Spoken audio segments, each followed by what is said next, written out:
On avait débuté par voir l'administration camerounaise organiser les élections au Cameroun, des élections, il faut le dire encore à l'époque, et qui étaient presque, où on avait comme protagoniste presque un seul parti à partir des années 90, où cette libéralisation, cette liberté d'expression, ce vent de l'Est arrivé au Cameroun, il y a eu des discussions et surtout des tractations pour que ce processus électoral puisse avoir un certain développement. On a donc vu le fameux ONEL 1 être mis en place, après le fameux ONEL 2, et juste après, une évolution, on va dire une révolution, a été prise par les autorités camerounaises, à savoir cette Election Cameroun qui depuis quelques années organise donc des élections au Cameroun, mais malgré quelques tumultes vus, c'est là, quelques revendications des partis politiques et même aussi de la société civile, la plupart des élections au Cameroun, bien que parfois réprimandées, je voulais dire, bien que parfois où certains posent certains faits qui ne sont pas bons dans ces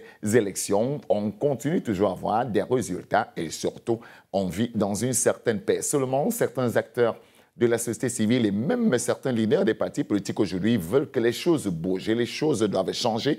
Et ils le disent depuis exactement quelques années. Le groupe des 7 Ténés, par exemple, qui fait des propositions depuis 2 à 3 ans sur une certaine révision de ce processus électoral. Au moment où on ne s'attendait pas, voilà que Election Cameroun, à travers son conseil électoral, décide donc de tenir cette réunion. Du côté de Yaoundé, certains l'appellent cadre de concertation, d'autres encore l'ont appelé comité multisectoriel. Ce qui est bon dans cela, c'est que bien évidemment, on s'est assis, on a échangé et on a scruté le processus électoral au Cameroun. Seulement, on doit se poser la question aujourd'hui, cette ouverture ou alors cette ouverture apparente d'Election Cameroun peut-il faire en sorte que le pouvoir, ceux-là qui tiennent effectivement les mailles du pouvoir, puissent lâcher du lest? Parce qu'il faut le dire, pour certains observateurs très critiques à l'endroit du pouvoir au Cameroun, c'est effectivement une révision du système, voire même du code électoral au Cameroun qui pourra mener vers un certain changement. Est-ce que le pouvoir va-t-il lâcher du lest avec cette ouverture qui a été enclenchée par Election Cameroun? On va en parler ce soir dans cette édition de Face à vous. Face à vous qui va aussi aller du côté des régions du nord-ouest et du sud-ouest du Cameroun pour voir cette évaluation qui a été menée par le chef du gouvernement, le Premier ministre Chief Dr Joseph John Gauthier, qui est allé du côté du sud-ouest pour voir et surtout toucher du doigt l'évolution, sinon l'impact des résolutions du grand dialogue national, près de 3 ans, voire même 4 ans, après ces différentes implémentations et les résolutions qui ont été prises du côté du Palais des Congrès de Yaoundé. Seulement, il faut qu'on se pose la question aujourd'hui, où en est-on exactement? Est-ce que le Premier ministre a été convaincant? Est-ce que plus ou moins il a pu convaincre les populations de ces 2 régions du nord-ouest et du sud-ouest? Mesdames et messieurs, le décor étant planté, je vous présente ceux qui nous ont fait l'honneur avec nous juste après.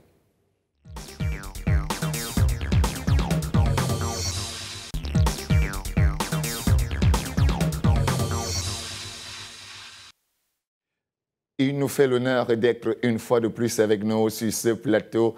Philippe Nanga, coordonnateur de l'ONG Monde Avenir et membre très influent, il faut le dire, de la société civile camerounaise et même au niveau africain. Il est avec nous ce soir. Bonsoir Philippe. Bonsoir Monsieur Onambélé. Bonsoir à tous les téléspectateurs qui nous regardent, surtout à la jeunesse. C'est toujours un plaisir pour moi de partager votre plateau qui me donne l'occasion de donner le point de vue de la société civile sur les questions qui touchent la société camerounaise. Et il faut aussi ajouter que vous êtes dans les tractations pour cette révision du processus électoral depuis déjà beaucoup d'années. Et je pense que vous serez véritablement un bon creuset pour nous dans cette émission. C'est vrai que, oui, le Monde Avenir travaille sur 2 thématiques, les droits de l'homme et la démocratie. Et vous savez, dans la thématique démocratie, l'élection est au cœur, n'est-ce pas, de ce dispositif-là, de cette thématique. Et donc, c'est notre sujet permanent à Un Monde Avenir. Là aussi, autant le dire maintenant, depuis 14 mois, nous avons initié un groupe qu'on a appelé le groupe de la société civile pour la réforme du système électoral. C'est un groupe qui réunit quelques organisations de la société civile, des experts également et des universitaires, et donc qui nous a amené à produire un document de proposition de réforme au mois d'avril dernier, que nous avons rendu public et qui nous a conduit, ce groupe de travail qui nous a conduit à un rapprochement avec le groupe des 7 pour élargir, n'est-ce pas, la coalition visant à obtenir la réforme du système électoral. Comme vous savez, nous l'avons toujours dit, dans l'état actuel de notre configuration juridique et institutionnelle électorale, nous partons toujours pour des conflits après des élections. Donc, il y a urgence, si nous voulons prévenir, n'est-ce pas, des conflits graves. Vous savez que le Cameroun, depuis quelque temps, baigne dans des conflits qui drainent mort d'hommes.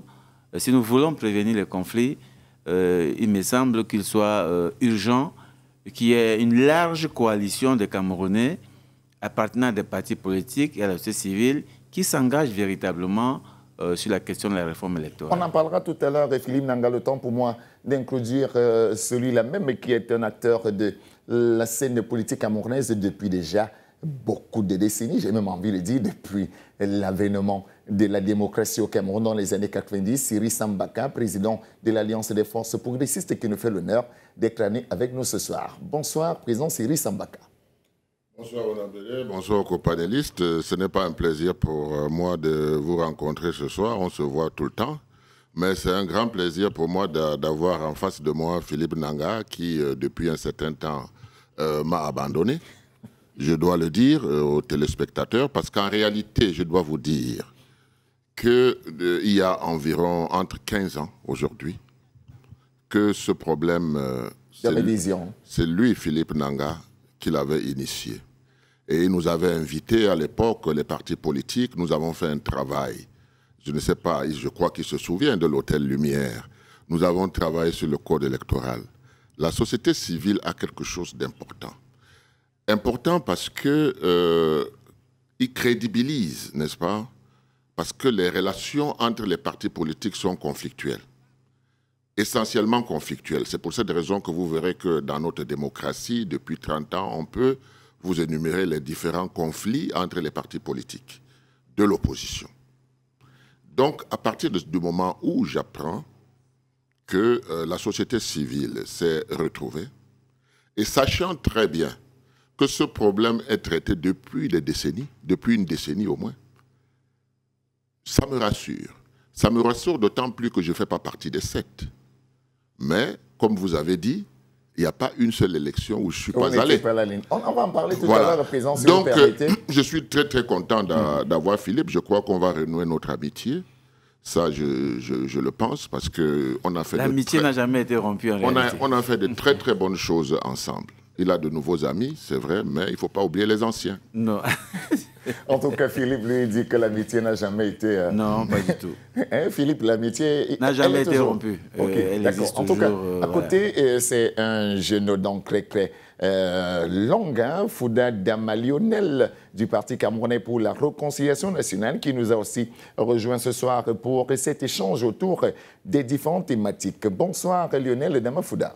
Bonsoir, bonsoir, M. Onambele. Bonsoir à mes aînés, mes chers aînés et copanélistes. Un bonsoir à tous les téléspectateurs. Je suis également heureux d'être là ce soir pour parler de la question électorale, la question du code électoral. Vous qui me fréquentez de façon personnelle, vous savez que nous avons des projets. Moi, personnellement, j'ai le projet de briguer pour la première fois l'élection municipale dans la commune de Bala, qui n'a jamais connu d'opposition. Et donc, c'est un travail très difficile. Je sors d'ailleurs de ce côté-là où je mène des actions sur le terrain. Donc, la question qui est mise sur la table aujourd'hui est très importante pour moi et pour nous aussi au niveau du PCRN, et surtout lorsque nous entrons sur un terrain assez vierge pour l'opposition. Effectivement, je vais débuter par vous, parce que tout à l'heure, Philippe et le président Siri Sambaka, qui sont déjà un peu plus inclus dans le dossier. Vous, quel est le sentiment que vous avez eu quand on a annoncé qu'enfin, Élection Cameroun a enclenché un processus de concertation, une plateforme officielle où on va enfin discuter de la révision du processus électoral? Vous savez, la première idée qui m'est venue en tête était beaucoup plus liée, n'est-ce pas, au fait que nous sommes pratiquement vers la fin, n'est-ce pas, d'un mandat, de plusieurs mandats. C'est-à-dire, vous savez, 2025 est une année électorale avec plusieurs élections à la clé, notamment l'élection présidentielle également. Avec l'élection présidentielle également. Et j'ai du coup pensé que pour cette raison-là, Elekam a décidé de prendre conscience. Vous savez, la société civile et l'opposition en général au Cameroun ont toujours mis la pression sur Elekam. Ils ont toujours fait des propositions. Mais si c'est Elekam cette fois-ci qui initie, nous on s'est dit que ils ont enfin compris. Donc je pense que c'est très important. Mais le plus important dans cette initiation, c'est l'applicabilité de ce qui va en ressortir de là. J'ai bien peur, n'est-ce pas, qu'on se retrouve avec la situation de l'applicabilité des résolutions des grands dialogues nationaux et même de la tripartite, où l'idée était bonne de rassembler les acteurs, mais l'applicabilité de ce qui en ressortait à l'issue de ce rassemblement, c'est ça le véritable problème, parce que avec ces élections qui arrivent, vous verrez que premièrement, on n'est pas sûr que celui qui tient le pouvoir sera également candidat. On a ces loups qu'il a lui-même fabriqués qui sont tout autour de lui, et ainsi de suite. Et à qui va donc profiter la réforme? Donc c'est tout cet ensemble de questions que nous nous posons aujourd'hui. Philippe Nanga, vous qui avez participé, hein, bon, vous m'avez dit tout à l'heure que vous n'étiez pas au fameux comité multisectoriel, sauf si je me trompe. C'est parce qu'il y a une confusion, mais j'étais au cadre de concertation nationale. Mais moi, je répète qu'on nous a parlé, on a plutôt communiqué sur le comité de concertation, le comité multisectoriel. Bon, je pense qu'il y a une confusion. Prenons votre je vais dire quoi, le cadre de concertation, mais il faut dire que même que ce soit tous les médias, même officiels, la chaîne publique nationale a beaucoup plus parlé du comité multisectoriel. Soit, bon, en tout cas, vous étiez présent. Mais vous, est-ce que vous avez, à un moment, vous vous êtes posé la question, mais qu'est-ce qui a amené le président du conseil électoral à prendre cette décision, à faire asseoir, enfin, les différents acteurs camerounais pour discuter de cette révision? Bon, je ne sais pas si... Je suis un peu confus parce que, en réalité, il y a toujours eu des concertations. Hein. C'est inscrit dans le code électoral, ça fait partie c'est un mandat, ça fait partie du mandat d'élection de Cameroun, et il y a toujours eu des concertations. Mais sauf que ça s'est souvent passé 2 fois par an, et ça, voilà, il y a toujours eu des concertations, que ce soit au niveau national ou au niveau régional. Il se trouve simplement que cette fois, le cadre est restreint et c'est plus ou moins formalisé. Voilà, il y a une décision qui j'ai envie de dire, désigne des gens comme membres du cadre de consultation nationale. Et la rencontre à laquelle j'ai été, il n'y a pas eu 50 000 au Mont-Fébé, excusez-moi pour désigner l'hôtel. C'était le lancement du cadre de consultation nationale. Et il a été dit, j'ai la note officielle, j'ai été invité officiellement, donc c'est écrit dans la note, je ne vais pas dire autre chose. Mais je sais qu'avant cette rencontre qui rassemblait les partis politiques et la société civile, il y a eu une rencontre dite multisectorielle qui, celle-là, concernait Elekam et les institutions nationales, donc les ministères. Exactement. Et donc ça, je n'ai même pas vu ça passer nulle part et je ne pense même pas que c'était dans le même cadre, même lieu. Donc ça, c'était autre chose. C'était essentiellement politique. Voilà. Mais le cadre de consultation, c'est quelque chose qui s'est souvent déroulé. Et pour moi, ce n'est pas une nouveauté. Hein. Je suis un peu étonné qu'il soit relayé comme une nouveauté. Ce n'est pas une nouveauté. Mais vous-même, vous avez dit tout à l'heure qu'enfin, on a formalisé. Oui, peut-être la formalisation, oui, l'officialisation peut être... C'est ça l'innovation. Parce qu'avant, il n'y avait pas une décision du Conseil qui disait, voilà, il est mis en place ici, voilà, désormais, telle organisation, voilà, vous êtes invité en tant que... Peut-être c'est ça. Ça, c'est la première chose. La deuxième chose, de mon point de vue, et puis c'est que j'ai vu encore vendredi dernier, Elekam n'est pas porté dans l'optique de la réforme du système électoral. Ah bon?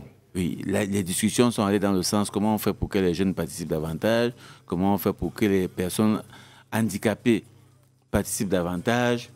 C'est dans ce sens-là qu'on y allait. Comment on fait pour que les femmes participent davantage. vraiment...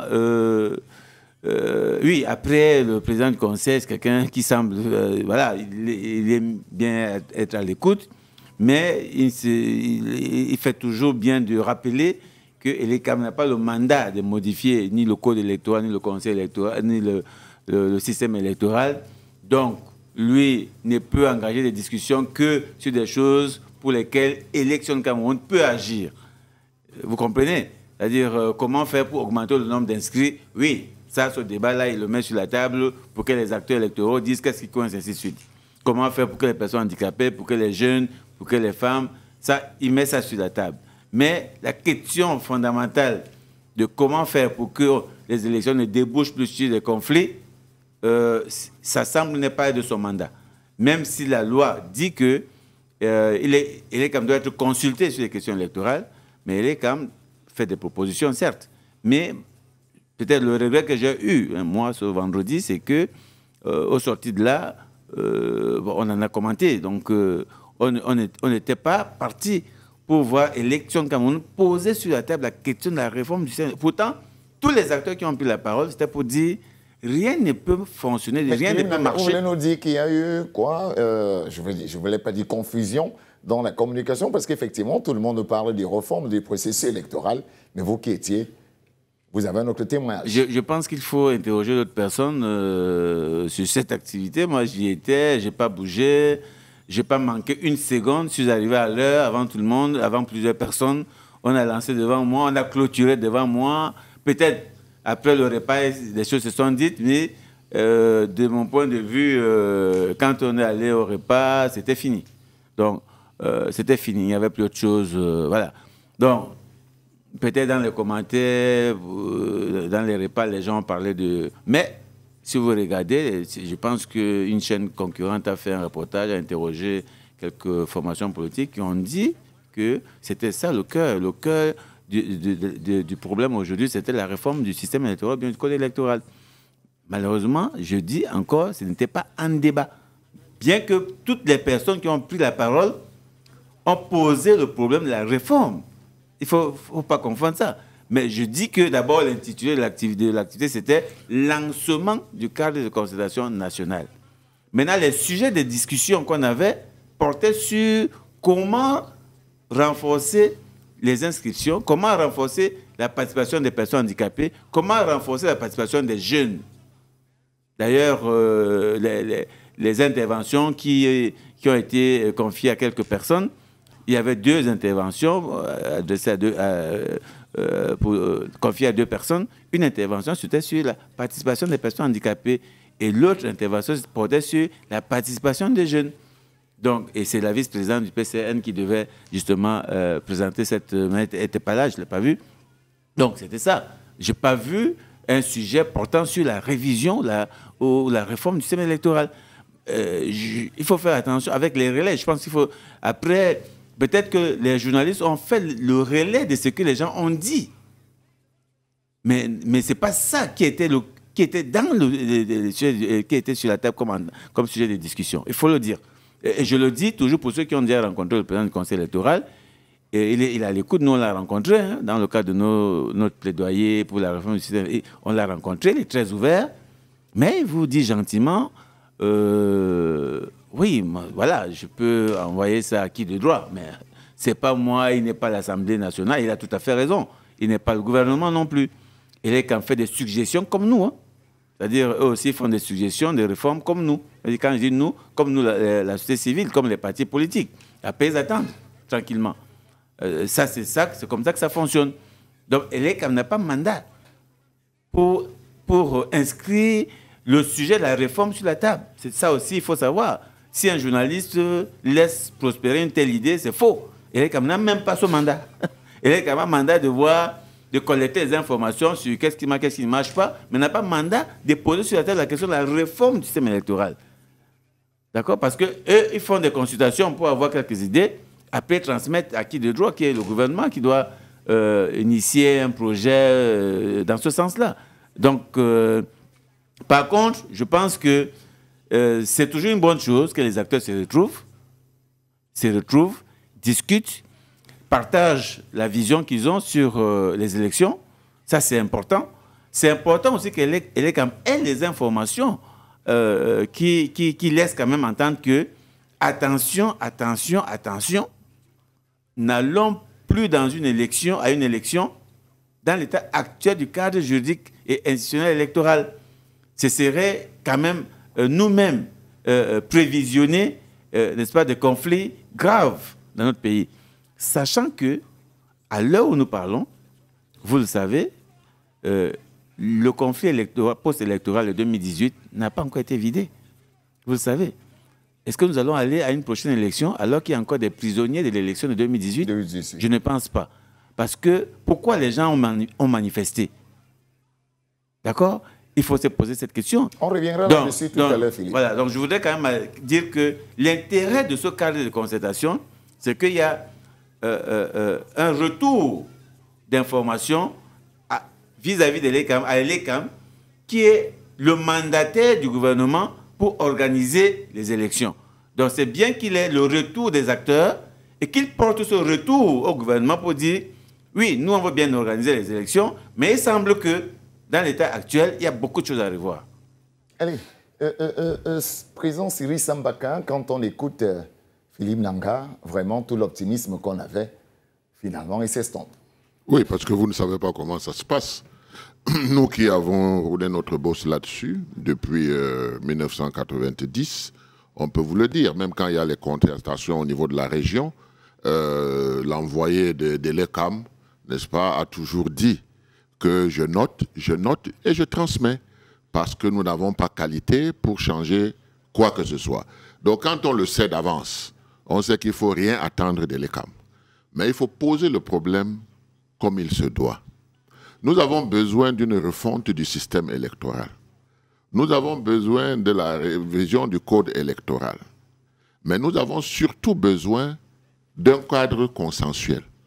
Parce que par le passé, nous avons été consultés. Nous sommes allés chez le Premier ministre.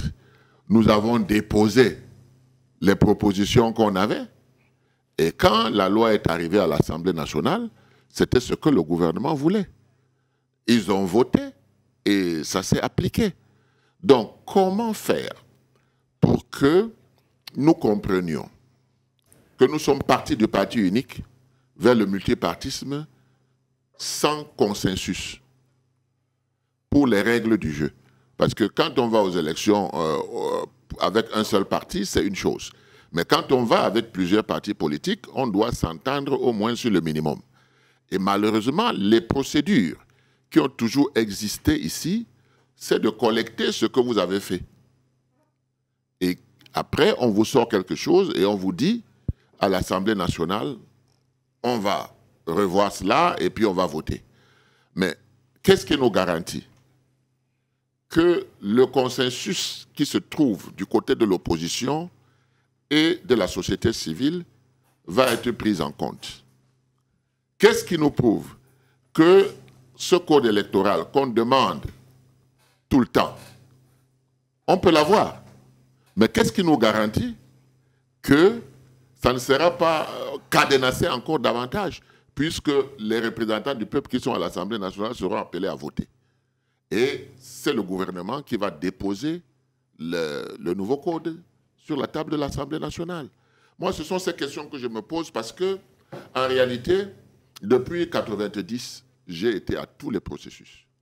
Et j'ai vu comment ça se manœuvre. Et j'ai vu qu'il y a beaucoup de publicité. Quand la publicité commence, alors que dans le fond, il n'y a aucune entente, il faut se poser des questions. Moi, je le dis simplement. Donc, pour vous, c'est simplement de la publicité. Je le dis par expérience. Ça a toujours été comme ça. C'est-à-dire, quand vous voyez, on commence à sortir des choses, il y a une petite confusion. Heureusement que Philippe est là pour rétablir les choses. Et l'ECAM n'a aucune capacité de faire quoi que ce soit quant à la refonte ou bien l'aménagement du code électoral. Il faut que ce soit clair pour tous les Camerounais. Maintenant, nous avons une mauvaise expérience parce que nous avons vu que le groupe des 7 avait voulu présenter le travail qu'ils avaient fait. Malheureusement, on ne leur a pas donné l'occasion de le faire. Au jour d'aujourd'hui, ils sont en contact avec la société civile.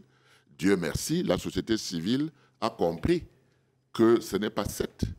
Il faut élargir. Il faut élargir parce que ça me rappelle la coordination des partis politiques de l'opposition. Quand un jour un monsieur est arrivé et il a dit « j'ai la solution pour bloquer le Cameroun ». Il y avait tous ces partis politiques avec leurs leaders, mais ils étaient humbles. Et ils ont demandé à ce monsieur de s'exprimer. Vous parlez de qui? Ce monsieur s'est exprimé et il a présenté le projet des villes mortes. Il s'appelle Mbouamasok. Il est venu seul. Ça veut dire, en d'autres termes, que les idées dans ce genre de choses ne viennent pas du nombre, mais de la qualité. Vous comprenez? Si ce monsieur, si les partis politiques de l'opposition à cette époque n'avaient pas été humbles, il y avait les Bois Samuel, Dame Joya, Yonder Black, tout ce monde était là. Mais ils ont dit, écoutons-le. On l'a écouté, il a exposé, et finalement, la coordination a dit, nous prenons ça à notre compte, et on a lancé les villes mortes. Donc c'est pour dire que les associations, la société civile a parfaitement raison. Et eux-mêmes, ils doivent aussi faire un travail pour agrandir davantage. Parce que dans ce genre de choses, il faut que le consensus soit le plus large possible. C'est-à-dire qu'il faut même y ajouter les corps de métier. Vous comprenez? Parce que c'est une affaire qui concerne tous les Camerounais. Il faut que les Camerounais s'impliquent et c'est comme ça que les populations, les peuples vont comprendre qu'il y a quelque chose qui se prépare. Vous comprenez? Il y a quelque chose qui se prépare et ils vont être attentifs. Il faut maintenant dire à Elekam que Elekam arrêtait la farce. Parce que Elekam ne peut pas mettre à la disposition des Camerounais des kits quand on a inscrit 4 personnes, 5 personnes, ça plante. Ça plante. Et ils vous disent, on a commandé des nouveaux trucs là qui sont sophistiqués, qui vont arriver et ça n'arrive pas. Vous comprenez? Il faut que Elekam aussi fasse un effort. Parce que ce que les partis politiques doivent demander à Elekam, c'est cela. On ne peut pas dire à un Camerounais qui doit nourrir ses enfants et autres, et lui-même, allez un jour, ça a planté. Revenez le lendemain, ça a planté. Revenez le 3e jour, il finit par se fatiguer, il ne va pas s'inscrire. Donc ça, c'est quelque chose qu'on doit revendiquer. Et en même temps, on doit revendiquer aussi des choses comme le kit là. Ce kit-là, c'est un processus de biométrie qui n'est pas intégral. Qui n'est pas intégral. Semi-biométrie, comme disait quelqu'un. Exactement, parce que vous voyez, quand on sort ces cartes-là, les cartes, une montagne de cartes, on vous dit il y a 7 millions. Quand vous allez regarder le vote des gens qui ont véritablement voté, vous voyez 3 millions. Et 3 millions, c'est depuis 1992. Parce que là, il faut expliquer ça aux gens. Qu'on ne peut pas être en 1992, on vote 3 millions, et puis en 2018, on vote 3 millions. Il y a un problème. Il y a un problème à ce niveau-là. Et moi, je suis allé aux élections. L'expérience de mes élections me montre que cette affaire de biométrie n'est pas bien. Parce qu'elle n'est pas intégrale. Parce que quand je vais aux élections et que je me rends compte que dans un centre de vote, il y a 2, 3, 4 bureaux où les gens sont alignés et les autres bureaux sont vides. J'arrive et je demande que le contrôle, n'est-ce pas, de l'authenticité, la carte d'identité et la carte d'électeur, que cela se fasse au moins par 2 personnes. Mais on a une personne qui le fait. Vous dites le mot de passe, il vous fait voter avec une carte qui ne vous appartient pas. Voilà, il y a des choses comme ça, n'est-ce pas, qu'il faut dire à Elekam. Mais ça, par contre, Elekam peut changer ça. Je dis, il faut déjà leur dire. Il faut leur dire que ça, c'est un problème. Si vous ne pouvez pas changer le code, vous pouvez au moins demander que la vérification, n'est-ce pas, de la carte d'identité et la carte d'électeur se fasse. Moi, j'étais aux dernières élections. C'était encore plus gros. Parce que je suis dans un bureau de 450 personnes, mais il y avait affiché que 200 personnes. Il n'y avait pas mon nom. J'ai bloqué le vote. J'ai bloqué le vote. On m'a fait entrer dans la salle. Ce n'est pas vous qui pouvez faire le bruit. J'ai dit, je ne fais pas de bruit. J'ai dit tout simplement que ça, c'est ma salle. Et il n'y a pas mon nom affiché, donc personne ne vote. On a ouvert le registre, mon nom était là. On m'a dit, on va essayer, c'est qu'il y a eu précipitation. Voilà. Combien de gens étaient partis à ces élections n'avaient pas vu leur nom et sont rentrés à la maison. Donc vous voyez qu'après le taux de participation est très faible, mais les cartes sans véritable propriétaire qui votent nous posent des problèmes. Ça, ce sont des problèmes qu'il faut... Il y en a énormément. Parce que quand on a fait toutes ces élections, il y a des choses qu'on doit pouvoir dire. Vous comprenez? Quand on a une réunion avec Elekam, et je vous dis encore une fois de plus que Elekam non plus ne m'a pas invité. Hein. Je n'étais pas invité. J'ai vu tout le monde là-bas, sauf l'AFP. L'AFP n'a pas été touché, l'AFP n'a pas été invité. Pourtant, je m'entends très bien avec les responsables d'Elekam. En tout cas, Fouda Dama, on constate donc qu'il y a eu 3 réunions parce qu'il faut effectivement, avec les précisions de Philippe Nanga, restituer. On a donc eu d'abord cette réunion des groupes de 7 des partis politiques avec la société civile. Après, on a eu ce comité multisectoriel qui a duré 4 jours avec les différents départements ministériels et la réflexion qui a été faite avec Elekam. Et après, on a donc eu cette fameuse réunion du cadre de concertation effectivement, autour du vote au Cameroun. Mais on se rend compte, finalement, Lionel Damafouda, nous, on pensait que là, vraiment, la panacée arrivait. Mais finalement, écoutez, Philippe Nanga, c'était plutôt un pétard mouillé. Rien de filtre, il n'y a rien comme avancé. Ce qu'il faut dire déjà, c'est que la réunion avec les 7, c'est une réunion de plus dans le processus. Oui, c'est qu'ils sont en train de dire que ça, voilà. Ça a coïncidé.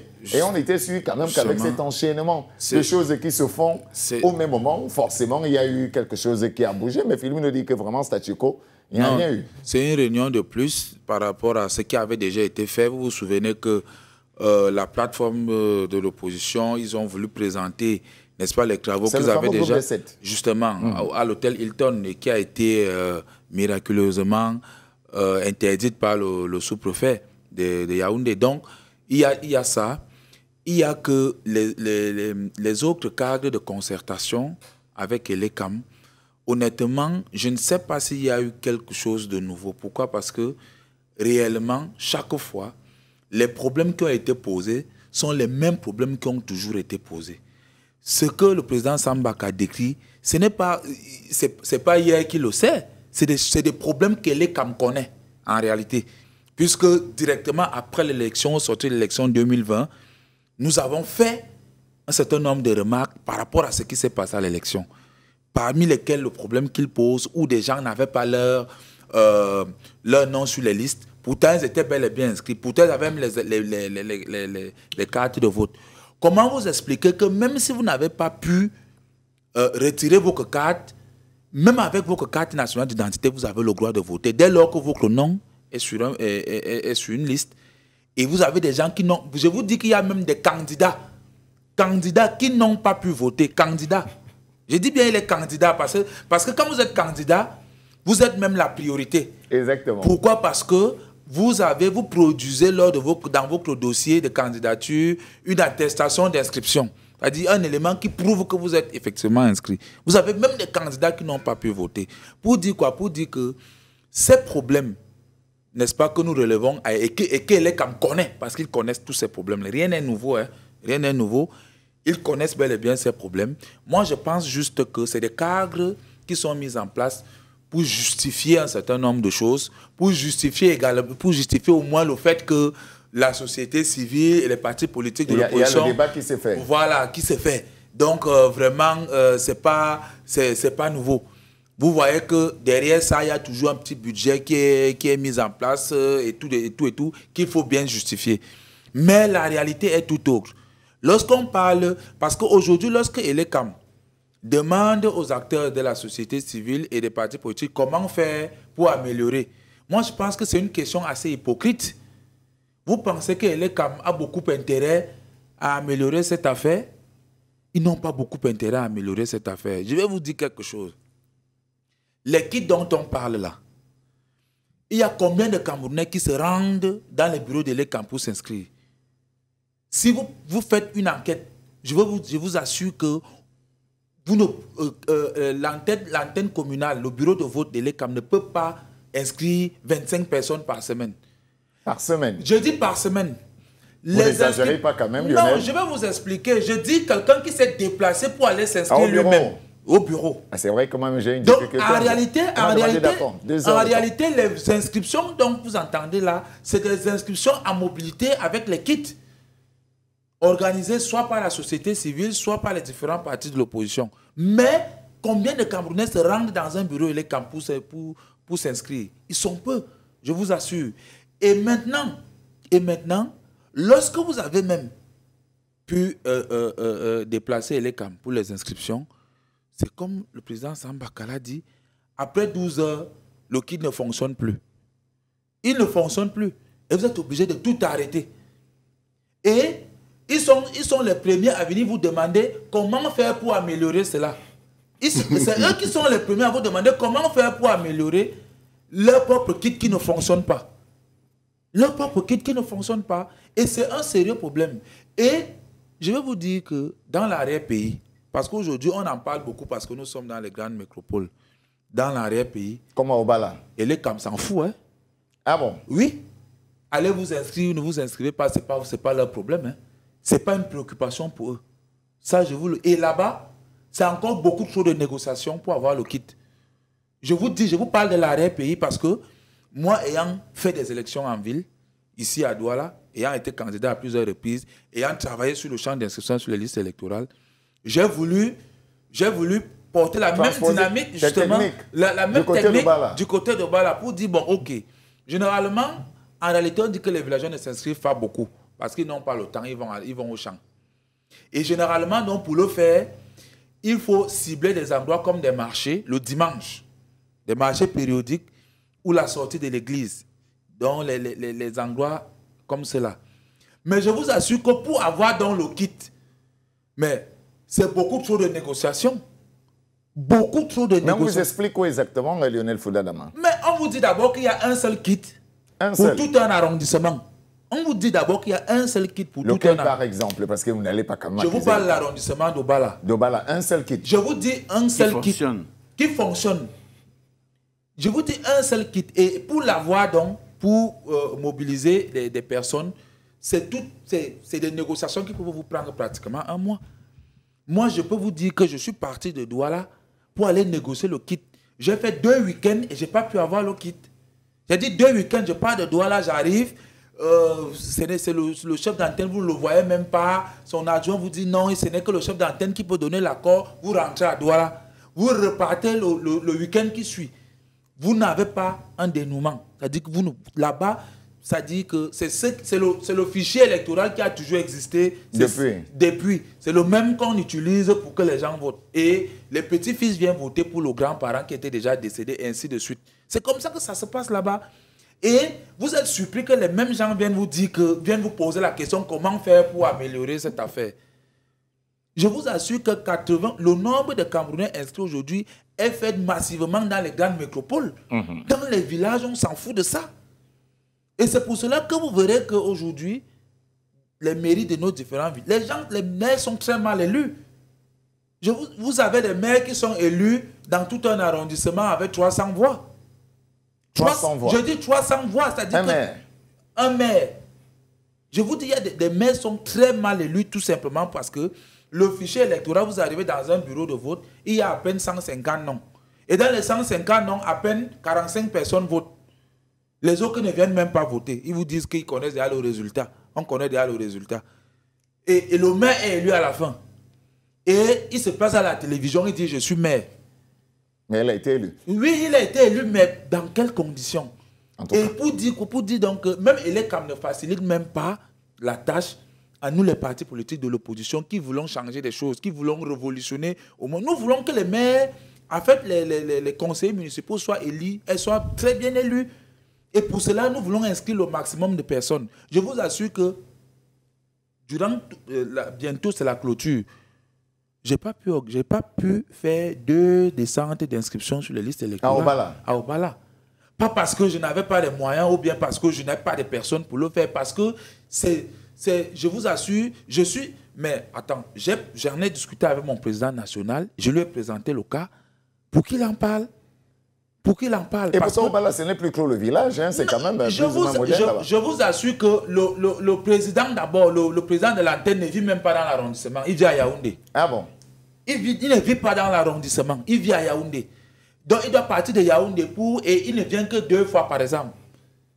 Ça devient compliqué.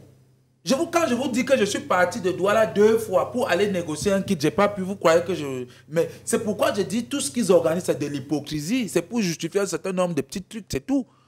Président Sambaka, Philippe Nanga, pour sortir, la question principale même qu'on avait ce soir, c'est de savoir, bien évidemment, est-ce que le pouvoir peut lâcher du lest? Est-ce qu'un jour, quand même, il y aura une certaine ouverture?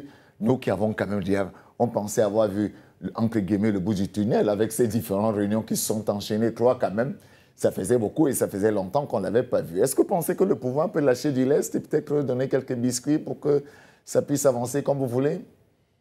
Moi, je pense que le pouvoir au Cameroun n'a pas manifesté une seule fois l'intérêt de lâcher du lest. Il y a quand même eu les CAM, il y a eu le changement. L'administration au NEL après les CAM, on peut dire que c'est les évolutions. Qu'est-ce que ça a changé dans le fond? Puisque nous voulons des résultats, nous voulons des élections transparentes. Quand on veut des élections transparentes, on se met d'accord, n'est-ce pas, sur le processus. On se met d'accord, on trouve un consensus. C'est ce qui s'était fait à la réunion tripartite en 91. Il y a eu un consensus, ça s'est écrit. Maintenant, on va respecter, on ne va pas respecter, c'est un autre débat. Exactement. Mais même ce consensus, il n'y a pas. Parce que la méthode qui a toujours été utilisée, c'est de dire, bon, vous avez écrit quoi? Apportez. Le Premier ministre vous reçoit, très bien, très gentil, et tout ça là. Il vous reçoit, il prend votre document, il met de côté. Il met de côté, après il envoie à l'AT. L'AT envoie ce qu'ils ont envie d'envoyer à l'Assemblée nationale, n'est-ce pas, ou à la présidence, et puis qui transmet à l'Assemblée nationale.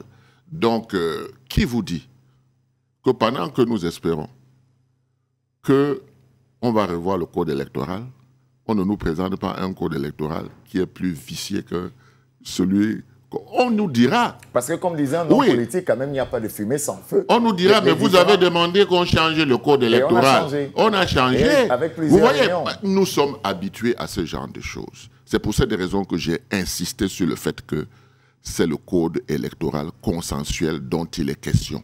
Ce n'est pas le nouveau code électoral. Parce que le nouveau code électoral, le gouvernement peut nous en servir 50. Mais ça ne sera pas consensuel. Donc le débat aujourd'hui, c'est sur le code électoral consensuel. Allez, merci, Président Sambaka. Philippe Nanga, sur l'aspect du pouvoir qui tient toujours de l'Est et ne veut pas lâcher, est-ce que vous aussi, vous avez quand même espoir qu'un jour, ça va plus ou moins bouger? Si on n'avait pas espoir, on ne ferait plus rien. Si nous continuons à multiplier les activités, les actions, c'est parce que nous pensons que c'est possible. C'est possible, d'autant plus qu'on a déjà obtenu quelque chose. Hein. Ah bon? On n'a pas, pas obtenu le code électoral parce que le pouvoir voulait qu'il y ait un code électoral. On n'a pas obtenu ELECAM parce que le pouvoir voulait qu'il y ait ELECAM. C'est parce qu'il y a eu des contestations, il y a eu des actions, des protestations, et ainsi de suite. Le président Sambaka a dit en 2012, on a fait des actions.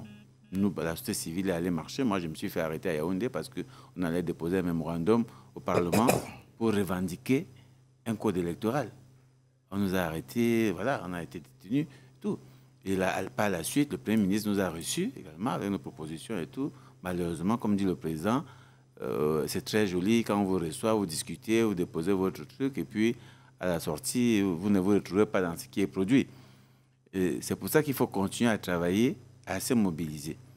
Le pouvoir peut tout lâcher.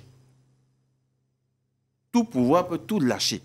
Il n'existe pas une chose que le pouvoir ne peut pas lâcher. Parce qu'en réalité, le pouvoir n'appartient pas à ceux qui sont au gouvernement. Le pouvoir appartient au peuple, aux citoyens, qui à tout moment peuvent se mobiliser et imposer aux dirigeants ce qu'ils veulent. Tout l'enjeu réside dans notre capacité à nous mobiliser.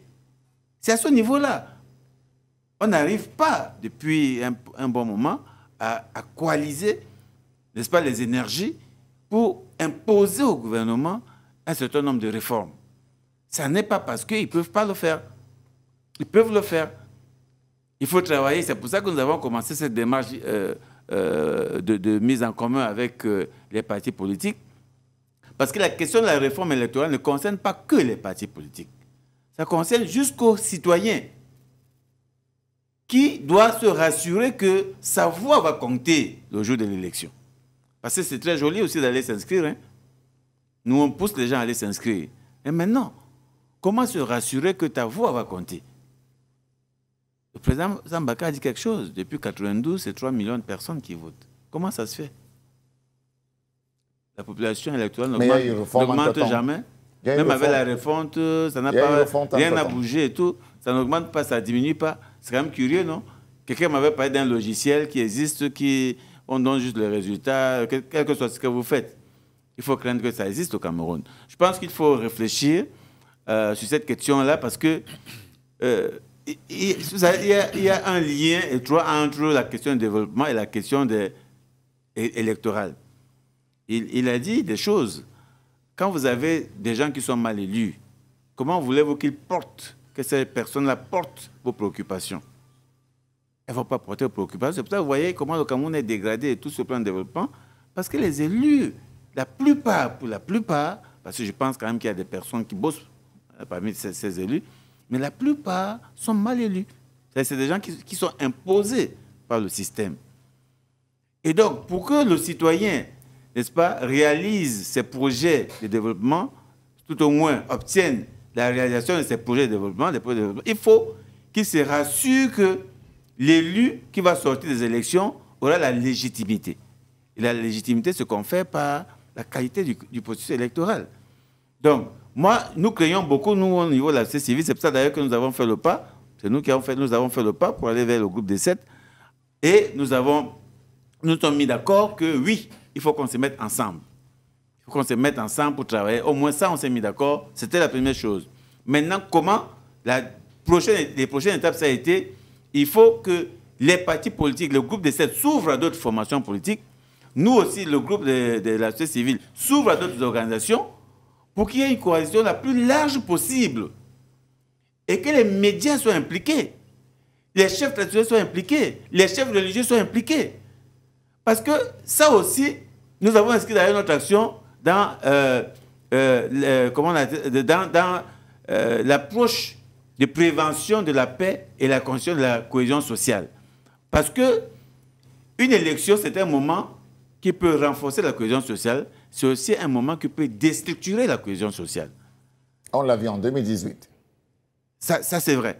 Donc c'est pour ça que nous pensons qu'aujourd'hui, personne ne doit se dire, même les chefs religieux, les chefs traditionnels ne doivent pas se dire, ah vraiment c'est une question politique, ça ne nous concerne pas. Non. Les commerçants, personne ne doit se dire, ça ne me concerne pas. Les cultivateurs, tout le monde doit se sentir concerné. Les médias doivent se sentir concernés. C'est quand même extraordinaire de voir que dans un pays comme le Cameroun, où la convocation des prochaines élections est prévue l'année prochaine. Exactement. Qu'il n'y ait pas de débat sur la réforme du système électoral. Mais on en parle ce soir. Non, oui, on en parle ce soir. Depuis, je ne sais pas cette année, je pense que c'est la première fois qu'on discute de ça. Dans votre média, c'est très bien déjà. Mais on en parle ce soir. Dans beaucoup de médias. Et c'est pour ça que j'ai vu le théâtre sur la concertation et tout. J'ai dit, mais attendez, je n'ai pas osé prendre la parole à cette concertation. Parce que quand vous regardez d'ailleurs, le président du MRC a pris la parole pour dire, il y a un problème. On nous présente des thèmes de référence qui présentent les problèmes. Il y a ceci qui ne marche pas. Mais vous voyez, tout à l'heure, les journalistes n'ont pas été floués comme vous voulez le présenter. Nous, on a bien compris qu'on parlait du processus électoral, mais vous, à l'entame... Non, je vous dis que le contenu, le sujet des discussions ne portait pas sur la révision. Et la remarque du président Campte, c'était là. Il dit, mais on a des documents où on dit ceci, mais les sujets des discussions ne concernent à rien la révision du système électoral. Tous ceux qui ont pris la parole, c'est pour dire, mais on ne comprend pas. Quel est le problème? Nous tous. Je vous dis qu'on nous a présenté 4 sujets qui devaient être discutés dans les tables comment on appelle, des groupes de travail. Aucun sujet ne portait sur la révision du système électoral. Ça portait sur l'augmentation des inscriptions, la participation des handicapés, la participation des femmes, la participation des jeunes. Nous travaillons tous sur ça. Hein. Nous aussi, on a des activités pour mobiliser les jeunes à participer aux élections, aux femmes, aux personnes handicapées. Ça, c'est très bien.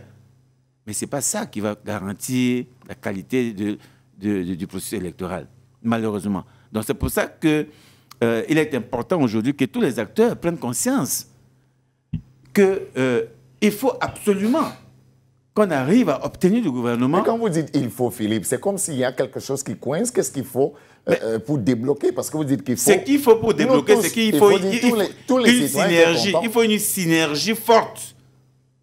Il faut une synergie forte pour débloquer la situation. Vous voyez le groupe de 7 accepter donc le parti politique, ils sont là bien sûr, non, le principe a été acquis. Donc je vous dis, on a tenu une rencontre au cours de laquelle on s'est mis d'accord sur ces principes. Après 2 ans. Nous sommes tous conscients. Bon, vraiment, on ne va pas revenir sur le passé. Nous, c'est la semaine dernière qu'on les a rencontrés. On ne sait pas ce qui s'est passé avant.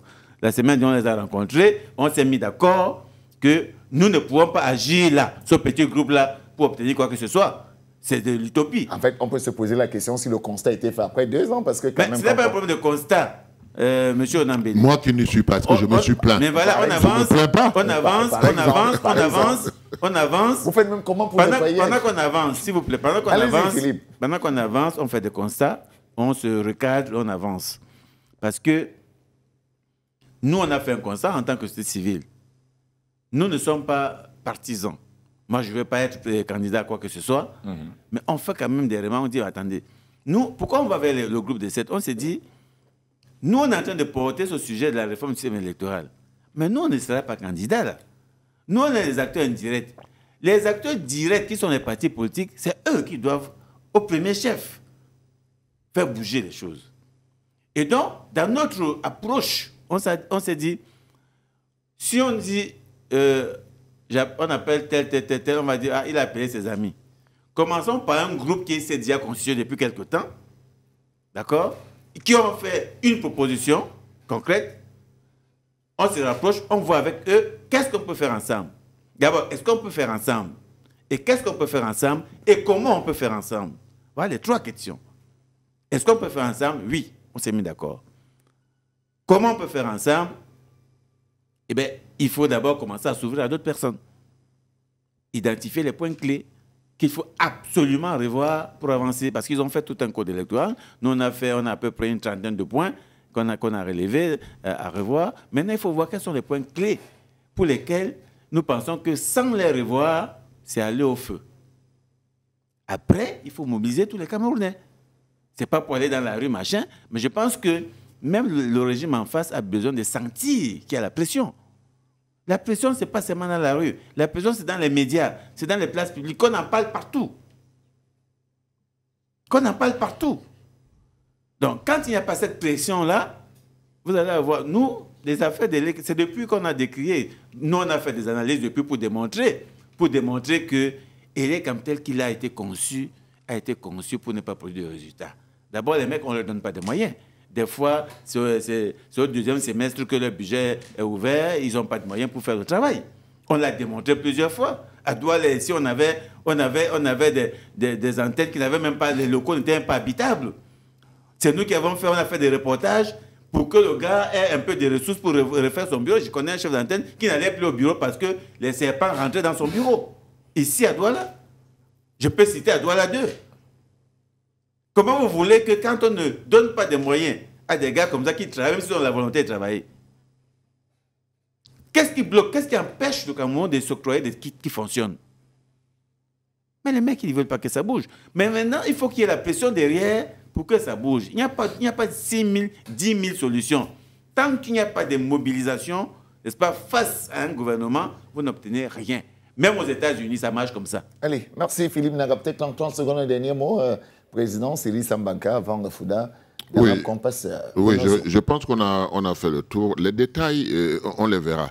Bon, comme Philippe est en train de dire que ça va s'élargir, je suppose que quand ça va s'élargir, on va vous appeler. Il y aura, peut-être pas moi, je ne fais pas de fixation sur ma personne. Hein. Je ne fais pas de fixation. Nous avons travaillé par le passé ensemble. Il n'y a rien de véritablement nouveau parce qu'on avait déjà vu tous ces problèmes avant. Donc, en fait, le plus important aujourd'hui, c'est que le peuple sache qu'il y a une mobilisation qui se fait autour du code électoral et du processus électoral. Et moi, mon souhait, c'est qu'on puisse, comme ils ont dit, parce qu'il n'y aura jamais le code électoral de l'opposition. Ce qu'on veut, c'est le code consensuel. Maintenant, il faut énumérer les différents points sans lesquels on n'a rien fait. Donc, c'est sur ça qu'on doit batailler et puis demander un code consensuel. Fourendaman, dernier mot. Oui, en fait, ce qu'il faut dire, c'est que je crois qu'il faut aller très rapidement parce que... Mais vous n'êtes pas maître du temps, vous allez demander d'aller rapidement. C'est qu'il dit important. Il faut aller très rapidement. Ouais. Il n'est pas exclu qu'il y ait une élection anticipée au Cameroun. Ah bon? Oui, je n'ai pas dit qu'il y aura une élection anticipée. Il n'est pas exclu. Et si c'est le cas, on va avec quel code électoral? C'est la question qu'il faut se poser.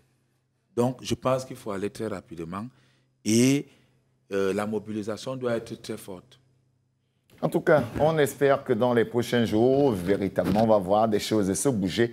Il faut dire que grande est la déception de certains, puisqu'ils avaient vu à travers ces différentes réunions, ces différentes assises, peut-être quelque chose qui est en train de bouger du côté de ce processus électoral. Rendons-nous actuellement, chers téléspectateurs, du côté de la région du nord-ouest et du sud-ouest, le Premier ministre Chief Joseph John Côté, qui est donc allé du côté du sud-ouest pour évaluer les retombées, on peut dire ça comme ça, du grand dialogue national et l'impact des résolutions dans ces régions du nord-ouest et du sud-ouest. Il faut dire que dans ces différents échanges qu'il a eu avec les populations et même les différents sites qu'il a visités, on peut voir qu'il y a quand même une certaine avancée. Il y a plus ou moins des choses qui ont déjà été faites au niveau de la reconstruction, au niveau même du désarmement, au niveau de la démobilisation, au niveau aussi, il faut le dire, du message passé au niveau des populations. Ça, c'est l'évaluation qui a été faite par le Premier ministre qui s'est dit satisfait effectivement de cette évolution des résolutions du grand dialogue national au niveau de cette région, en tout cas de ces deux régions du nord-ouest et du sud-ouest. Président Cyril Sambaka, pour vous, si on vous posait la question, où en est-on exactement? Si on se réfère aussi aux différents, je voulais dire, éléments donnés par le Premier ministre, on peut quand même être satisfait. Ben, vous n'attendiez quand même pas que le Premier ministre aille sur le terrain et ne pas constater qu'il y a une évolution. L'évolution est à quel niveau? Vous comprenez? Parce que le tout, il faut évaluer l'évolution. Il faut évaluer l'évolution, étant entendu que les gens sont sortis du sud-ouest et du nord-ouest et se retrouvent dans la partie francophone du Cameroun. Il y a plusieurs écoles qui ouvrent aujourd'hui parce que tout le monde a traversé. Donc l'évolution vient de quoi? L'évolution, il faut l'évaluer. Bon, maintenant, de l'autre côté, moi j'ai dit, le Premier ministre, c'est sa chose.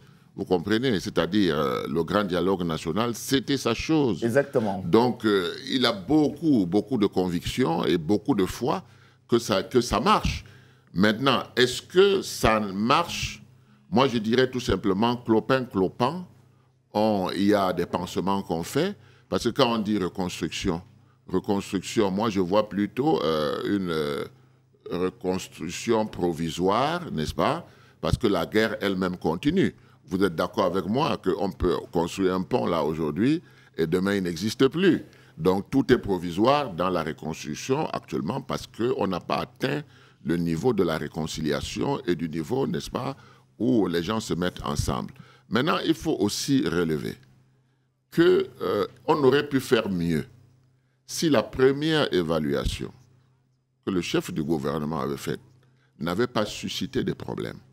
Parce que vous vous rappelez très bien que le Premier ministre a dit quelque chose, il a été contredit par un membre du gouvernement.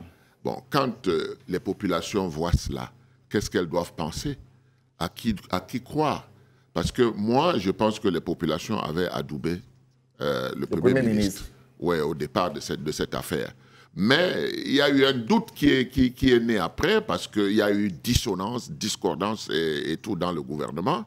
Et aujourd'hui, il y repart avec beaucoup de foi. On peut le comprendre. Évidemment, quelque chose a évolué. Mais est-ce que ce qui a évolué vient résoudre le problème ou comment évaluer ce qui a évolué?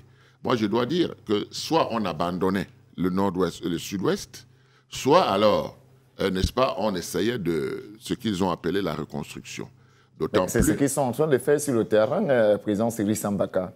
Mais je n'ai pas dit qu'ils ne font rien sur le terrain, mais je dis que quand on évalue cela, n'est-ce pas, on se dit qu'on aurait pu être beaucoup plus loin, n'est-ce pas? Et je me rappelle que c'était à ce grand dialogue, auquel j'ai assisté d'ailleurs, où j'ai vu les maires du RDPC, n'est-ce pas, aller contre la décentralisation. Parce que nous étions en train de demander que, telles que les choses se trouvent au Cameroun, la décentralisation doit compter au moins 40% pour les régions et les communes. Mais les maires du RDPC qui étaient là ont dit qu'eux, ils veulent 10%.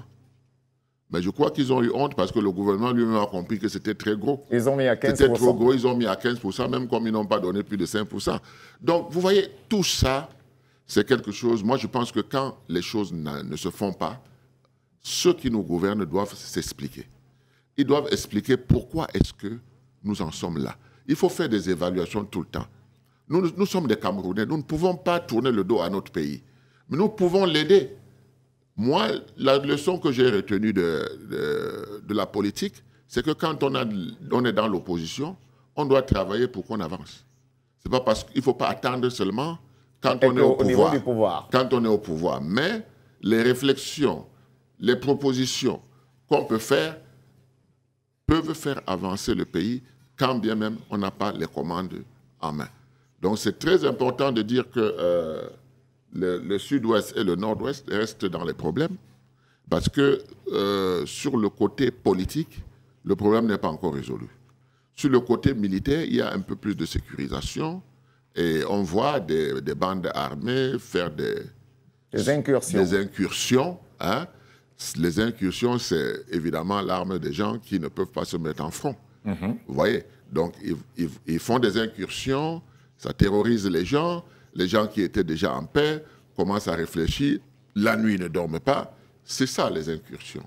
Mais dans le fond, les incursions ne peuvent pas finir parce qu'il y aura toujours des gens pour le faire parce qu'ils n'ont pas obtenu la sécession. Maintenant, ou alors les bandes armées qui doivent s'alimenter, tout simplement. Oui. Tous ceux. Mais vous parlez que de bandes armées, mais l'économie de la guerre, c'est des deux côtés. Hein. Ce n'est pas seulement du côté des bandes armées. Non, il faut dire la vérité. Il y a des gens dans le pouvoir qui, ma foi, gagnent beaucoup d'argent avec cette guerre. Tout comme les bandits qui sont de l'autre côté, qu'on alimente avec de l'argent pour faire des massacres. Donc tout ça ne peut avoir une issue favorable qu'autour du dialogue. Si le Premier ministre est parti pour continuer le dialogue, c'est une bonne chose. Mais il y a d'autres dialogues qu'on a réclamés depuis parce que quand ça ne marche pas sur quelque chose, il faut évoluer. On voit qu'on n'a pas scruté tel horizon, on scrute tel horizon. Donc moi je crois que si nous sommes tous des Camerounais et que nous voulons demeurer des Camerounais, nous avons besoin de nous parler parce que nos frères du nord-ouest et du sud-ouest ne sont pas allés ailleurs. Ils sont au Cameroun. Ils sont du côté francophone pour chercher la sécurité. Mais leur terre est camerounaise. Ils le savent. Sinon, ils seraient allés ailleurs. Exactement. Lionel Fouda Dama, dans cette descente du Premier ministre, quand même, comme le relevait tout à l'heure le président Sambaka, c'est lui qui a été instigateur, même, ou alors c'est lui qui a mené le peloton dans ce grand dialogue national. On le voit au Four Moulin.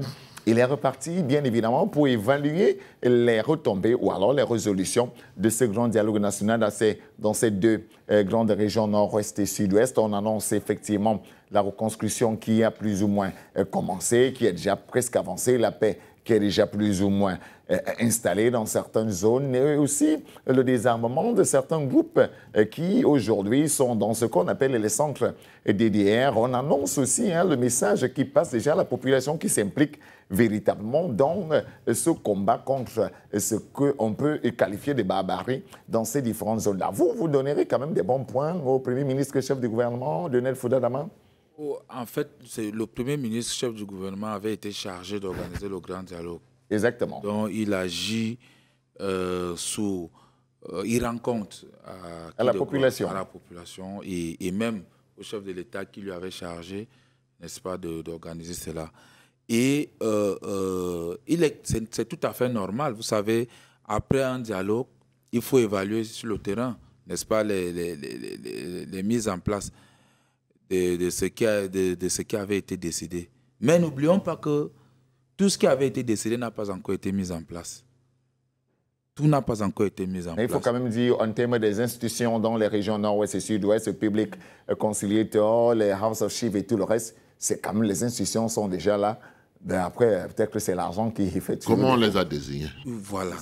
Est-ce que c'est comme ça qu'on désignait ces gens avant? Je crois que je vais décevoir beaucoup d'hommes. Pourquoi? Parce que, vous savez, la région du nord-ouest et du sud-ouest aujourd'hui souffre encore de ce qu'elle a toujours souffert depuis 2016. Parce que je vais vous expliquer. Tant que la population, les Camerounais qui sont du côté du Nigeria, ne sont pas revenus, ça veut dire qu'il y a toujours un problème. Tant que ceux qui ont traversé, qui vont débuter la rentrée scolaire en septembre ici et à Yaoundé, un peu partout là à Bonabéry, oui. Vous comprenez, la situation est toujours... Parce que vous connaissez à combien... Une parenthèse quand même, Léon Damafouda, c'est qu'il y a une résolution, en fait, de cette évaluation des résolutions, c'était d'amener quelques petits, je vais dire quoi, pères éducateurs, comme on le disait souvent, qui vont sensibiliser, passer le message pour que les uns et les autres reviennent tout de même sur leur terre. La vérité, c'est que vous ne pouvez pas véritablement sensibiliser dans le nord-ouest et le sud-ouest maintenant. Vous ne pouvez pas rentrer sensibiliser. Vous allez vous limiter dans les villes, à Bamenda. Vous-même, si on vous envoie là tout de suite, si on vous envoie sensibiliser, vous irez. Est-ce que vous savez qu'il y a un cadre du RDPC qu'on a affecté à Bamenda, il a refusé, il a préféré se faire licencier parce qu'il avait tenu un certain nombre de propos pour dire que la situation est sous contrôle. Et lorsque vous discutez avec lui-même, il vous dit que moi j'avais dit que la situation était sous contrôle. Pourtant, elle n'était pas sous contrôle. Vous vouliez comme Zigouille. D'autres personnes disent aussi que c'était un règlement de compte, Lionel Fouda-Dama. La vérité, c'est qu'il y a eu...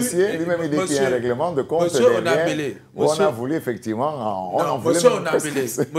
Il avait dit que tout va bien. Voilà. Monsieur Onabélé. Est-ce qu'il y a eu l'acte d'affectation? Oui ou non? Oui, il y a eu l'acte d'affectation. Est-ce qu'il y a eu l'acte de refus? Oui ou non? Oui, il a refusé. Vous comprenez que l'évaluation... En fait, moi, j'ai un souci, j'ai un véritable problème. J'ai le problème avec l'évaluation de Douala et de Yaoundé. C'est ça qui pose problème, l'évaluation de Douala et de Yaoundé. C'est-à-dire que quand on est à Yaoundé, on est escorté par l'armée et tout, on bénéficie de toute la sécurité. On vient, on fait le point, on fait un compte rendu. C'est différent de l'évaluation. Si vous demandez au gouverneur qui est sur place, aux autorités militaires, c'est à eux réellement qu'on doit demander l'évaluation sur le terrain. Ce n'est pas le Premier ministre qui doit quitter les Yaoundé. Non, pas du tout. Parce qu'il y va pour combien de jours? Est-ce qu'il entre véritablement partout là où il faut? C'est ça le problème. On l'a quand même vu faire le tour. Hein? Non, vous savez, quand il faut faire le tour à Bamenda, avec les caméras, même les gars, les caméras, vous pouvez rentrer là où il faut rentrer. Il faut dire un certain nombre de choses. La rentrée scolaire va commencer. Toutes ces populations sont ici. Il y a encore de la crainte. Pour dire quoi? Pour dire qu'en réalité, moi je pense que ce qu'il faut d'abord faire là maintenant, c'est de tout faire pour faire taire les armes. Le reste peut venir progressivement parce que c'est avec cette crise qu'on voit qu'on peut détruire en 2 jours. Mais il va falloir beaucoup d'années pour reconstruire. Exactement. Oui, c'est avec ça que vous voyez qu'en quelques années, la zone est devenue... Pour cette génération, il y a une autre génération en 92 qui avait déjà découvert aussi le même phénomène. Et n'oubliez pas, M. Onambélé, que je vous avais dit lors d'une émission à Dash Info que ce n'est pas M. Biya qui va résoudre le problème anglophone. Cette crise, il partirait, il va la laisser. Je vous assure que telle qu'elle est là, avec des bandes armées qui sont dans les brousses qu'on ne peut même pas identifier, je vous assure, ce n'est pas lui qui va résoudre. Mais elle va se résoudre un jour. Nous avons espoir, mais ce n'est pas lui qui va la résoudre. Philippe Nanga, le professeur Evis Ngolé, qui est du Rassemblement démocratique du peuple camerounais, élite de Sud-Ouest, disait qu'il ne comprend pas pourquoi les gens veulent toujours voir le verre à moitié vide et pourtant le verre est déjà un peu plus que plein. Il y a des choses qui ont été faites. Vous êtes d'accord avec lui qu'il faut quand même qu'on regarde aussi ce qui a été fait, mais qu'on arrête de regarder le verre à moitié vide? Après, c'est le choix à chacun. celui qui choisit de regarder le verre à moitié, je ne sais même pas si c'est à moitié plein ou à moitié vide, ça dépend de chacun. Voilà. Après lui, de sa posture, il aura tendance à regarder un verre plein, ou presque plein. Vous aussi, vous exagérez parfois le vide aussi. Maintenant, non, nous, on voit la réalité et la vérité. Parce que c'est aussi notre boulot de regarder la vérité et la réalité, de remonter l'information pour que les décideurs politiques puissent prendre la décision. Donc, c'est clair que si on doit évaluer les résolutions du grand dialogue, c'est pas ici. On peut même se mettre ici à Douala et dire, bon, là, on avait dit ça. Qu'est-ce qui a déjà été fait? Si on évalue, vous allez voir qu'il y a très peu de choses qui ont été faites. Très peu qui ont été faites. Prenons par exemple le cadre des institutions. Il y a les House Chiefs, il y a les Public Conciliators qui sont là. Il y a quand même certaines institutions qui, plus ou moins, fonctionnent dans ces avec les chefs qui sont à Douala et à Je remarque que vous avez cité 2 choses, mais il y en avait beaucoup plus que ça. Oui, maintenant, le président Zambaka vous a dit que ce n'est pas comme ça que ça s'est passé. Donc, il y a beaucoup de choses. Oui, moi, quand on a ce gars réconciliateur, quand on l'avait nommé, j'avais fait une sortie pour dire que ce n'est pas comme ça. Voilà, le profil et tout, quand vous regardez le profil, vous sentez que ça n'a rien à voir. Et la preuve, c'est que depuis que tout ça est là, ça n'a même pas ralenti la crise. Ça n'a même pas ralenti la crise. Donc, ça veut dire que ce n'étaient pas les bonnes options. Comme d'habitude, voilà. Donc, on connaît ce qu'il faut faire, mais on fait autre chose. Et naturellement, on n'a pas le résultat escompté. Parce qu'on ne triche pas dans une affaire de conflit comme ce qu'on vit depuis 2016 dans le nord et sur le sud. On connaît, n'est-ce pas, ce qui s'était passé. On connaît pourquoi les gens se sont soulevés. J'aime bien citer toujours mon ami Maître Agbombala, qui était le président du consortium. Au départ. Il est là. Non, même à la fin, il n'y a jamais eu un autre président après lui. C'est lui qui était président. On a dissous le consortium avec lui, on l'a mis en prison, il a fait 8 mois, il est sorti, il est là. Et je peux vous garantir, parce qu'on discute tout le temps, on ne l'a jamais appelé pour dire que, comment on peut faire pour que les choses bougent. C'est toi qui étais à la tête, c'est toi qu'on avait choisi pour porter le problème. Maintenant, tu es dehors. On fait comment? Il est là. On prend d'autres acteurs, d'autres personnes pour vouloir... Non, c'est la tricherie. C'est la tricherie. On connaît ceux qui étaient au devant de la scène, qui ont pensé même l'histoire. On les connaît. Pourquoi on les esquive pour aller prendre d'autres personnes? C'est ça la question. On voit qu'il n'y a pas la volonté vraiment de régler ce problème. Et c'est pour ça que moi, je crains toujours que l'économie de la guerre prenne le dessus sur l'idée même de résoudre cette guerre. Parce que de plusieurs côtés, chacun gagne, n'est-ce pas, quelque chose là-dedans. Ceux qui sont à Yaoundé, qui organisent tout pour que rien ne s'arrête, les grands bandits qui se sont installés partout.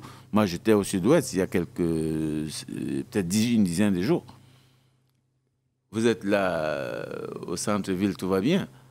Mais j'étais à un endroit, je ne vais pas citer, parce que quand j'étais à un endroit, on m'a dit, c'est 18 h, mes amis là-bas m'ont dit, Philippe, c'est bon, il faut dégager. Parce que là, c'est pas bon ici. J'étais pas loin de la ville. Hein. Et donc, je vais juste compléter quelque chose. Oui, vas-y. J'ai fait un tour à Bamenda. Je vous assure, l'économie de la guerre est très forte. Je vous assure qu'il y a des postes où des séparatistes, dits ambazoniens, opèrent. C'est-à-dire qu'ils ont mis leur poste de péage, c'est connu par l'armée. Personne n'y va là-bas. C'est-à-dire que vous avez un corps à aller enterrer de ce côté, vous arrivez, vous garez, vous payez ce qu'il y a à payer. Et vous continuez. Vous continuez. Donc, voilà, donc, vous comprenez que c'est trop compliqué. C'est compliqué. C'est trop compliqué. Et c'est dommage parce que les approches des résolutions des conflits, on connaît. Il y a plein de techniciens qui savent le faire et tout. C'est dommage qu'on joue avec les vies humaines. Nous, on documente tout le temps, chaque année, tous les mois, chaque jour, n'est-ce pas, les morts là-bas. Et c'est dommage qu'on soit en train de jouer avec des vies humaines. Je voulais même effectivement parler de ce groupe de travail sur les violations. Dans ces 2 régions-là, quand même, ça a baissé au niveau des chiffres, ça reste constant. Alors, les chiffres du dernier trimestre sont en légère baisse par rapport au premier trimestre. Ça, c'est clair qu'il y a une légère baisse. C'est quand même un indicateur de quelque chose qui commence à aller. Pour quel objectif? Non, c'est pas un indicateur parce que même l'année dernière, hein, on était à la fin à plus de 600 personnes tuées quand même. Mais il y a des mois où ça monte, après des mois où ça descend, ainsi de suite. C'est souvent comme ça. Donc, ce n'est pas parce que ce mois, ça a baissé que ça veut dire que le mois prochain, ce sera pareil. Donc, mais nous, globalement, presque chaque semaine, il y a des situations de guerre, des situations de violence. Chaque semaine. Donc, c'est ça qui, pour nous, c'est le meilleur indicateur. On ne passe pas une semaine sans entendre qu'il y a eu une incursion dans un village, on a décapité une personne, un militaire a été tué. On ne passe pas une semaine sans qu'il y ait une situation de violence qui débouche sur mort d'homme. Ça, c'est la réalité. Donc, je pense que il faut aller au fond si on veut résoudre ce problème. On sait ce qu'il faut faire. Nous l'avions dit. Vous dites qu'il faut aller au fond pour résoudre ce problème. Il faut exactement quoi faire? Il faut se Parce que ça fait déjà au moins 2 ans, 3 ans. Il faut se réouvrir à un dialogue franc et sincère. Le président Zambaka était au grand dialogue. Il sait qu'ils ont forcé pour faire inscrire certains sujets, n'est-ce pas, à l'ordre du jour, qui n'étaient pas prévus. Il le sait, il est là, il peut témoigner. Alors, on a voulu esquiver plein de choses, mais après, avec la pression qu'ils ont mis, on peut en parler. Mais quand on vous dit ça en réalité, ça va se limiter là. Voilà. Après, ça va nulle part. Donc, c'est pour vous dire que, en réalité, aller au fond veut dire quoi? Ça veut dire identifier les acteurs clés qui étaient porteurs, n'est-ce pas, du sujet, n'est-ce pas, de conflit. C'est quand même étonnant de voir que Maître Bobala, par exemple, n'est pas approché de... Ils sont là. Donc, ils sont nombreux. Donc, de les approcher et de leur demander. Nous l'avons toujours dit. Vous ne pouvez pas, Monsieur Nambele, vous êtes ici dans votre média. Vous avez un problème. Et le patron, au lieu de vous réunir, vous, le personnel de Dash, pour discuter avec vous, il réunit les voisins pour discuter de votre problème. Donc, il réunit les voisins et dit, dites-moi, qu'est-ce qui se passe là? Pourquoi est-ce que mon personnel dérange? Voilà. Ça ne fonctionne pas comme ça. On a fait le grand dialogue.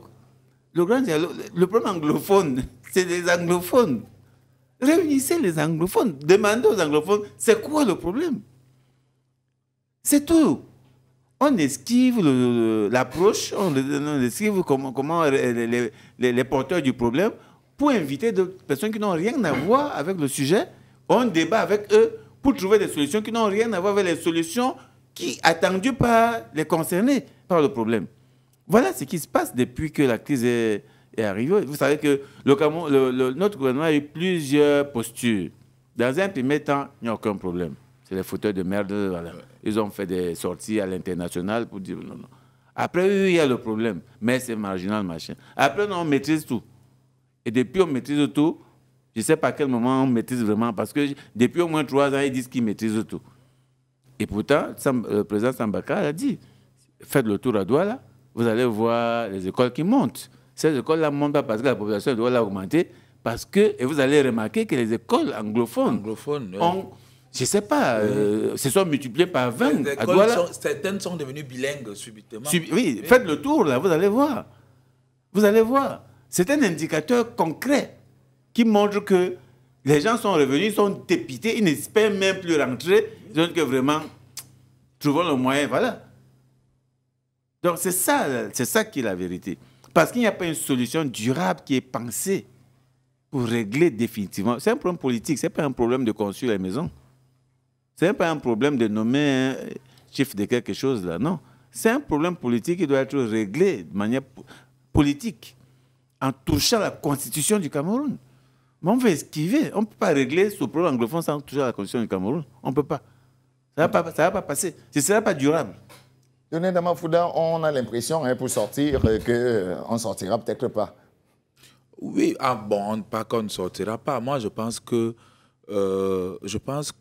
le prochain président de la République du Cameroun aura beaucoup fort à faire lors de son premier mandat. C'est-à-dire lors de son premier mandat, parce qu'il va falloir résoudre non seulement ce problème qui est un réel problème, c'est-à-dire c'est même l'un des premiers problèmes de l'État du Cameroun en ce moment. Ensuite, donc, il faut donc résoudre le reste des problèmes connus, l'état d'immondice, des poubelles, ainsi de suite, dans toute la ville de Yaoundé, Douala, ainsi de suite. Donc, vous comprenez que c'est un problème tant que le gouvernement faire encore la sourde oreille telle qu'ils sont en train de faire là tous les jours, parce que vous avez semblé dans vos propos dire que non, l'évaluation faite par le Premier ministre, que c'est très bien, c'est satisfaisant. Non, c'est satisfaisant, mais tous les jours... Non, on voit le vin à moitié plein. Tous les jours... Il y a quand même un peu d'eau dedans, tous les jours, vous êtes des médias, vous savez que tous les jours, il y a des gens qui meurent au sud-ouest et au nord-ouest. Mais quelle est l'évaluation satisfaisante qu'il faut en faire derrière? Donc, il y a un véritable problème qu'il faut véritablement résoudre. Merci, Luné Damafouda. Un dernier mot. Oui, moi, je ne comprends pas très bien la stratégie de notre gouvernement. Parce que quand les militaires sont partis monter en force, n'est-ce pas? Pour moi, j'avais compris que ces gens devaient comprendre que l'armée camerounaise est là. Et l'armée camerounaise est là. Mais c'était pour avoir une position de force dans les négociations. C'est comme ça que j'avais pensé. Bon, je me suis trompé et ça perdure. Et je ne vois pas... Bon, si, il y a quand même des signaux qui montrent que certains gens qui veulent la guerre avaient dit que le Cameroun n'avait pas sollicité une médiation de qui que ce soit. Mais de plus en plus, on se rend compte que ce n'est pas vrai. Il y a des médiations qui se font. Il y a des choses qui se font aux États-Unis, il y a des gens qui sont arrêtés, etc., etc. Je pense que tout ça doit mettre le gouvernement dans une position où, en négociant, il est en position de force. Si c'est pris comme ça, je comprends que c'est une stratégie, mais si ce n'est pas cela, ça va être difficile. Merci à vous, Président Siri Sambaka de l'Alliance des forces progressistes. Merci à Philippe Nanga de l'ONG Monde Avenir, bien impliqué dans le développement humain au Cameroun. Merci à Lionel Damafouda. Il a dit à haute voix qu'il sera candidat du côté de Bala pour le compte du Parti camerounais pour la réconciliation nationale, même comme de ce côté-là. Il n'y a pas de quitte pour inscrire les potentiels électeurs. Merci à vous d'avoir suivi cette autre proposition de Face à vous. On va revenir mardi prochain pour effectivement être face à vous sur Dash News. Bonsoir.